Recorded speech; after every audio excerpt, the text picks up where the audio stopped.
Snow whipped through the air, mixing with the rising smoke of the wrecked helicopter.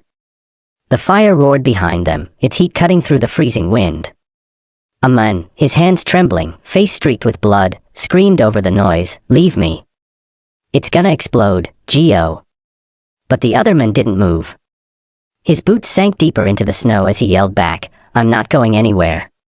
That was the moment everything changed, when a billionaire and a single father crossed paths in a way neither would ever forget. It all began just hours earlier. Ethan Cole, a single dad, was driving his old pickup through the snowy mountain roads, heading home after a long shift at a logging site. Life hadn't been easy for him since his wife passed away 2 years ago.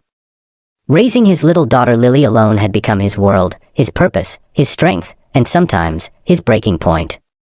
But despite everything, he smiled whenever he thought of her waiting for him at home, her small hands always covered in crayons and glue from the crafts she loved making for him. The radio crackled with a weather warning, an unexpected storm approaching fast. Ethan knew these mountains well, but even he felt uneasy about the dark clouds rolling in. Then, above the howling wind, he saw something that didn't belong there, a helicopter struggling in the sky, spinning wildly. Within seconds, it crashed down the slope, flames bursting from its tail. Ethan didn't think.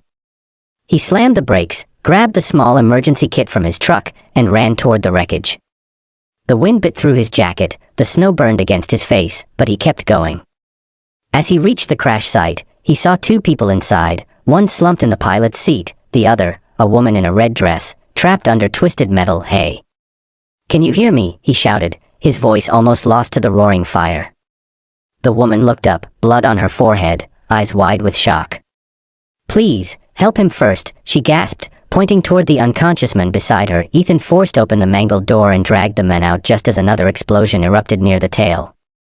The blast threw him to the ground, heat licking his skin. He coughed, snow filling his mouth, but pushed himself back up. The men he had just saved began to stir, groaning in pain. His clothes were expensive, now torn and burned. His wristwatch alone probably cost more than Ethan's truck. Ethan didn't care. He turned back to the wreckage and saw the woman still inside, struggling to free her leg. "I can't leave him," she screamed when Ethan tried to pull her out. "He's hurt, he needs help." "You both do," Ethan shouted back. "That thing's gonna blow." That's when the man, his voice hoarse but commanding, called out from behind, "Leave me. Save her." Ethan looked between them, the billionaire bleeding in the snow and the terrified woman trapped in the wreck. Every second stretched longer, the flames creeping closer. And then, he made his choice. The world went white with fire. When the explosion finally faded, Ethan lay half buried in the snow, gasping for air. His body ached, his ears rang, but somehow he was still alive, and so was the woman, coughing beside him. He'd managed to drag her out at the last second. But the billionaire, he was gone. Or so Ethan thought. Hours later, after rescue teams arrived and the snowstorm cleared, a faint voice called out from the wreckage. It was him. Barely alive but still conscious.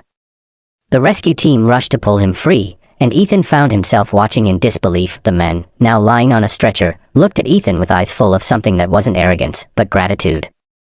You didn't listen," he whispered weakly.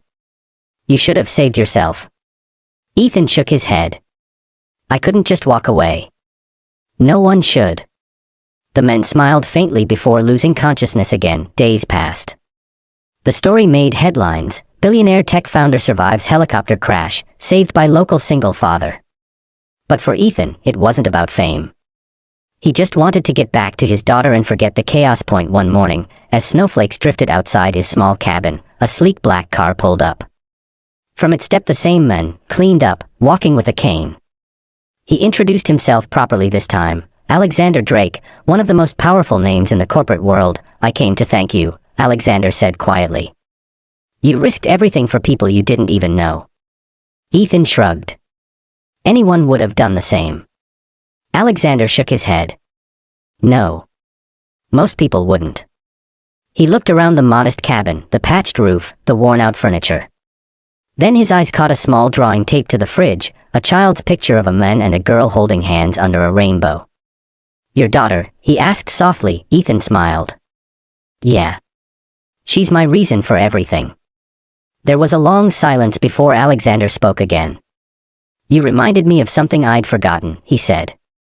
What it means to care about people more than profits, more than pride. I was ready to die in that wreck, but you didn't let me. So now, I'm not wasting that chance. He reached into his coat and handed Ethan a folded envelope. Inside was a note, and a check big enough to change his and Lily's life forever. This isn't charity, Alexander said firmly. It's gratitude. And maybe, a second chance for both of us. Ethan was speechless. The billionaire turned to leave but paused at the door. You said no one should be left behind, he said, his voice steady. Maybe you were right. Sometimes, we just need someone to remind us. As Alexander walked back to his car, Ethan looked down at the note again. It wasn't the money that made his eyes tear up, it was the message written beneath the signature, to the men who refused to walk away, thank you for saving my life. And in that quiet cabin, as snow continued to fall outside, Ethan realized something. Sometimes, the most powerful moments in life don't come from wealth, fame, or survival, they come from compassion.